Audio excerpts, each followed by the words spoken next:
Bismillahirrahmanirrahim. Assalamu alaikum students. Welcome to your social studies class for grade 4. This is a part A of the video reading. Open your new Oxford Social Studies for Pakistan for grade 4, page number 82, unit number 4, lesson number 12, communication and transport. ज़राया अबलाग और आमतौर communication. ज़राया अबलाग. Communication means ways to keeping in touch with someone else. When we communicate by speaking, writing or by making signs, we get information. Information is knowledge about an issue, problem, event, process or subject. We receive and convey information all the time in many different ways. Conversations and actions including body language convey information. We can listen, read and watch different things to get information. The information we get is valuable because we can affect our behavior, decision and outcomes. The written word is the best form of communication that has ever been invented. In books and magazines, we can read about any subject in the world. We can do this anywhere and at any time. Some more books have been written than any of us could read even in 20 lifetimes. Communication जो है दूसरों के साथ राब्ते में रहने के ज़रिए या तरीके होते हैं, उनको कहते हैं हम दूसरों के साथ कम्युनिकेट बोल के कर सकते हैं, लिख के कर सकते हैं और मुख्तलिफ़ किस्म के साइन बना के कर सकते हैं. इन्फॉर्मेशन से जो है वो हमें नॉलेज मिलती है किसी भी इशू के बारे में, मसले के बारे में, कोई भी इवेंट हो रहा हो, कोई प्रोसेस हो रहा हो या कोई भी सब्जेक्ट हो, हम उसके बारे में इंफॉर्मेशन मालूमात हासिल कर सकते हैं. हम इंफॉर्मेशन जो है वो मुख्तलिफ़ तरीक़ों से ले भी सकते हैं और दे भी सकते हैं. दूसरे से बातचीत करना, एक्शंस जिसमें हमारी बॉडी लैंग्वेज भी रह सकती है, उससे हम इंफॉर्मेशन पहुंचा सकते हैं किसी को भी. और हम लोग सुन के, पढ़ के या मुख्तलिफ़ चीज़ें देख कर इंफॉर्मेशन हासिल कर सकते हैं. इंफॉर्मेशन जो मालूमात होती हैं बहुत ही वैल्यूएबल होती हैं क्योंकि ये हमारे बिहेवियर को, हमारे फ़ैसलों को, हमारी जितनी भी आउटकम्स होती हैं उनको इफ़ेक्ट उस पर असरअंदाज होती हैं. कोई भी किसी भी वर्ड को लिख के जो है हमें दूसरों तक पहुँचाना जो होता है कम्युनिकेशन का अब तक का सबसे बेस्ट तरीका है. बुक्स और मैगज़ीन जो है वो हम किसी भी सब्जेक्ट के बारे में पढ़ते हैं पूरी दुनिया में, और हमें इससे कहीं भी और किसी भी टाइम पढ़ सकते हैं. और अब तक पूरी दुनिया में इतनी ज़्यादा बुक्स लिखी जा चुकी हैं कि अगर हम उन्हें पढ़ने बैठे तो हमें 20 ज़िंदगियों की ज़रूरत होगी. Post offices. To an ordinary person, the postal system is the most important means of communication. For a nominal charge, letter can be sent to any part of the world. Newspaper, magazine, books and parcels can also be sent by post. You can even send money by sending a money order within the country. Courier services also deliver documents and parcel. Mail within the country is carried by vans, buses, trains and aeroplanes. Letters to foreign countries are sent by air. There are thousands of post offices all over the country. अब आते हैं post office, डाकखाने. किसी भी आम बंदे के लिए पोस्टल सिस्टम जो होता है जैसे कि देहाती इलाकों के लिए वो बहुत ही अहम होता है. इससे हम बहुत ही कम चार्ज में जो है लेटर्स वो दुनिया किसी भी हिस्से में पहुंचा सकते हैं. न्यूज़पेपर, मैगजीन और बुक्स भी हम पोस्ट के डाक के ज़रिए पहुंचा सकते हैं. इवन कि हम लोग मनी ऑर्डर के ज़रिए पहुंचा सकते हैं. कॉरियर सर्विस के ज़रिए हम डॉक्यूमेंट्स और पार्सल भी पहुंचा सकते हैं. मेल जो है हमारे ख़त जो है वो पूरी कंट्री में जो है एरोप्लेन्स, कार्स, बस वगैरह के ज़रिए पहुंचाए जाते हैं. और गैर मुल्की इलाकों में, फ़ॉरेन कंट्रीज़ में जो है वो जहाज़ के ज़रिए पहुंचाए जाते हैं. एक कंट्री में, एक पूरी की पूरी कंट्री में हज़ारों के हिसाब से जो है वो पोस्ट ऑफिस होते हैं. Radio. The radio is an important means of communication. We can listen to music, speeches, plays and commentaries on games on the radio. We can get to know about news events as they happen. There are radio stations all over the country. Programs in English, Urdu and regional languages are broadcast by Pakistan Broadcasting Corporation and by independent radio channels like FM. हम आते हैं radios भी communication का एक ज़रिया है जिसमें हम लोग गाने सुनते हैं, स्पीचेस सुनते हैं, क्रिकेट वगैरह या हॉकी वगैरह का मैच होता है तो उस पर कमेंट्रीज भी सुनते हैं. इसके अलावा हम जो कुछ भी हो रहा होता है, नए इवेंट्स वगैरह, जो भी हालात हाजिर के प्रोग्राम्स वगैरह होते हैं वो भी हम रेडियो पर सुन सकते हैं. पूरे पाकिस्तान में, पूरी कंट्री में बहुत सारे रेडियो स्टेशन होते हैं जिसमें इंग्लिश, उर्दू और बहुत सी इलाकाई ज़ुबानों में प्रोग्राम्स नशर किए जाते हैं.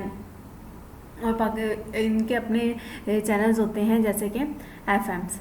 Newspaper, Pakistani newspapers are publish in Urdu, English, Punjabi, Sindhi, Gujarati and other local languages. Some are published every day and other comes out weekly. We also have a number of magazines. Some come out of every week and others are printed fortnightly or monthly.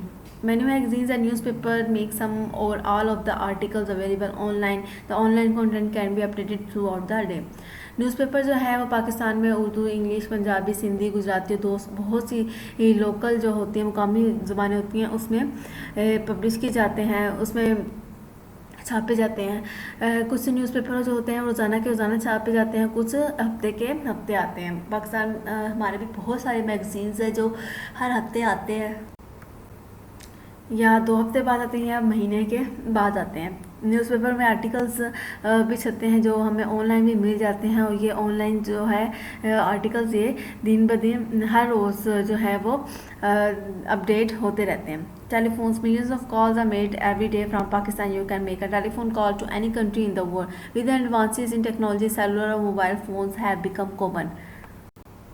Cell phones are popular with users because they can be carried easily. They have many interesting features and can also be used to send text, pictures, and audio and video messages. Most cell phones can also be used to connect to the internet, send mails and voice messages, and to take photographs. As technology advances, new models of computers and cell phones are being developed. Computers are now small and compact. Laptops can be used without being plugged in. Even smaller computers are fit in your hand or car tablets. उसके बाद telephones आते हैं जिसके बारे में आप सबको पता है कि वो कैसे हमारी कम्युनिकेशन में अहम किरदार अदा करते हैं.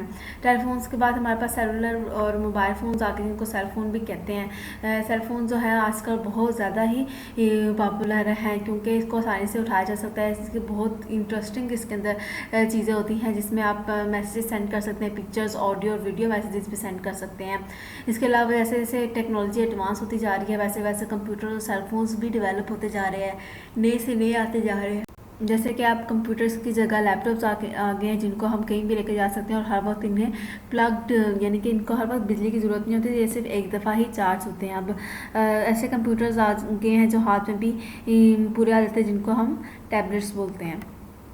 टेलीविज़न भी एक अहम ज़रिया कम्युनिकेशन का जो इंटरटेनमेंट, एजुकेशन और न्यूज़ प्रोग्राम्स के लिए इस्तेमाल होता है, जिसमें हम घर बैठ के बहुत सारे प्रोग्राम देख सकते हैं जो दुनिया भर से सैटेलाइट्स के ज़रिए नशर किए जाते हैं. हमारे मुल्क में बहुत सारे पीपल हैं जो पढ़ लिख नहीं सकते, तो रेडियो टेलीविज़न जो है वो उनकी हेल्प करते हैं पढ़ने और लिखने में, कंट्री और पूरे दुनिया के बारे में जानने के लिए. इसके बाद ईमेल आ जाता है. ईमेल जो है वो सबसे मॉडर्न और सबसे तेज़ तरीन ज़रिए है कम्युनिकेशन का आजकल. इसके ज़रिए हम लैपटॉप या कंप्यूटर के ज़रिए ईमेल भेजते हैं. दुनिया के किसी भी हिस्से में बैठे हुए किसी भी बंदे तक पहुंच जाती है सैटेलाइट के ज़रिए. इसके लिए हमें वेब से यानी इंटरनेट से कनेक्ट होना पड़ता है क्योंकि ये सबसे अहम ज़रिया और आजकल के दौर में इसकी बहुत ज़रूरत है. तो ये तमाम लोगों में आहिस्ता आहिस्ता बहुत ज़्यादा मकबूल होते जा रहा है. अब आगे ट्रांसपोर्ट, आमदोरफ्त का ज़रिया. ट्रांसपोर्ट का मतलब है कि चीज़ों या लोगों को एक जगह से दूसरी जगह पहुंचाना. ये भी कम्युनिकेशन का एक ज़रिया है. अगर किसी भी अच्छी कम्युनिकेशन सिस्टम के लिए कंट्री मुल्क में होने के लिए ज़रूरी है कि वहाँ के लोगों और चीज़ों को एक जगह से दूसरी जगह पहुँचाने के लिए आसान ज़रिया बनाया जाए. मेन जो ट्रांसपोर्ट के सिस्टम्स हैं वो रेलवे हैं, रोड्स हैं, रेलवेज़ है, एयरवेज़ और शिपिंग्स हैं. रोड्स आ जाती हैं सबसे पहले. अब हज़ारों साल पहले जो है रोड्स होती नहीं थी, लोग भी ज़्यादा सफ़र नहीं करते थे, तो उस वक्त सफ़र करने के ज़राए भी थे वो बहुत कम थे. जैसे जैसे वक्त गुजरता गया तो लोगों ने एक जगह दूसरी जगह हरकत करना, सफ़र करना शुरू किया, तो बहुत से रास्ते बन गए, ट्रैक्स बन गए, रूट्स बन गए, हाईवेज़ बन गई, जिससे लोग एक जगह से दूसरी जगह आते जाते थे. सबसे पहले रोमन्स ने जो है वो सड़कें बनाई जो उनकी आर्मीज़ को दूसरी एम्पायर्स में जाने के लिए, कब्ज़ा करने के लिए आसानी फ्राहम करती थी. उसके बाद सबसे पहली मोटर कार इजाद हुई जो उस वक्त जो है पूरी दुनिया में बहुत ही ज़्यादा, बहुत कम जो थी वो रोड्स थी। जैसे जैसे ट्रैफिक बढ़ती गई, रोड्स बनते गए, वो बहुत ज़्यादा मजबूत और चौड़ी होती गई। इसमें बड़ी बड़ी रोड्स जो है वो स्टोन से मिलके बनती थी। बाद में जो रोड्स का जो सरफेस है वो स्टोन को क्रश करके उसके ऊपर तार डाल के बनाई जाती थी। पाकिस्तान में इस वक्त 2,63,775 किलोमीटर्स जो है वो रोड की लेंथ है। इन सब ये जो सब हैं ये सिटीज़, विलेजेस और टाउन्स को जोड़ने के लिए इस्तेमाल की जाती हैं। कराची के लिए भी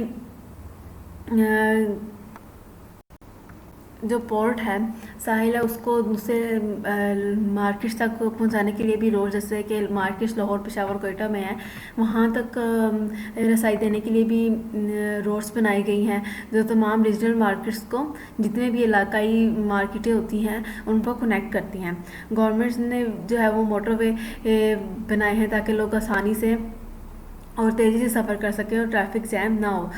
मोटरवे जो है वो पाकिस्तान में है, वो तमाम मेजर सिटी इस बहुत तमाम बड़ी बड़ी जो पाकिस्तान की सिटीज़ हैं, जैसे कि उनको इस्लामाबाद से मिलाती हैं। उसके बाद मकरान कोस्टल हाईवे जो है वो कराची को ग्वादर से मिलाती है, ताकि इस तरह हम ज़्यादा से ज़्यादा लोग जो है वो बस सर्विस को यूज़ करके पूरी जो है मुल्क में वो सफ़र कर सकते हैं। ये जो है जहाज़ से या रेलवे से सस्ता ज़रिया है एक मुल्क के एक कोने से दूसरे कोने में जाने के लिए।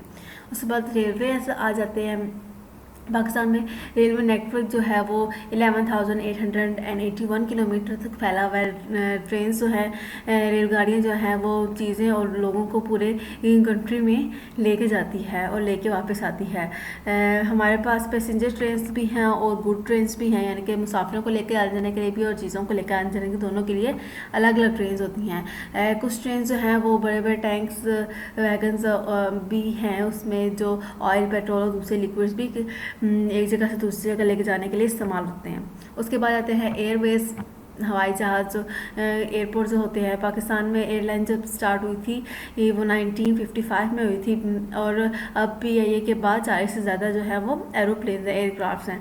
इसके मेजर फ़्लाइट्स जो है पाकिस्तान पूरे पाकिस्तान में होती हैं और जिसमें चित्राल और गिलगित भी शामिल है जो कि नॉर्थ में, और ग्वादर और पिसनी भी शामिल है जो कि साउथ में है। इसके अलावा PIA जो है वो एशिया, यूरोप और नॉर्थ अमेरिका और मिडल ईस्ट इन तमाम उसमें ममालिक में भी जाती है। प्राइवेट एयरलाइंस भी पाकिस्तान में ऑपरेट कर रही हैं, चल रही हैं। इसके पाकिस्तान में जो हैं वो एयरपोर्ट्स टोटल जो है डोमेस्टिक इलाकाई जो है मुल्की जो है वो 42 है और इंटरनेशनल एयरपोर्ट्स जो हैं वो 12 है। उसके बाद आती है शिपिंग, कश्ती के ज़रिए जो कम्युनिकेशन होती है उसमें आती है। पहले जो है सी के ज़रिए जो ट्रैवल था वो कॉमन था, ख़ास तौर पर दूसरे मुल्कों में जाने के लिए लोग कश्तियों के ज़रिए जाते थे, लेकिन अब शिप्स जो है वो चीज़ों को ट्रांसपोर्ट करने के लिए इस्तेमाल होते हैं, जैसे कि अनाज वगैरह, ऑयल और मशीनरी होती है।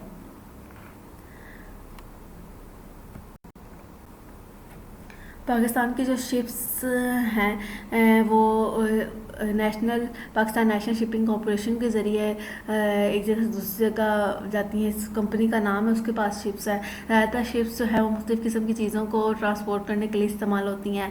पाकिस्तान में 2 बड़े पोर्ट्स हैं, जिसमें एक कराची पोर्ट आता है, एक मोहम्मद बिन कासिम होता है। बहुत सी गैर मुल्की शिप्स भी इन पोर्ट्स पर आती हैं जो मुख्तलिफ गुड्स लेके आती हैं जिनकी हमारी ज़रूरत होती है। अब एक नया पोर्ट बना रहे हैं जो ग्वादर में बलूचिस्तान कोर्ट के पास है। So students, this is the end of your reading of lesson number 12.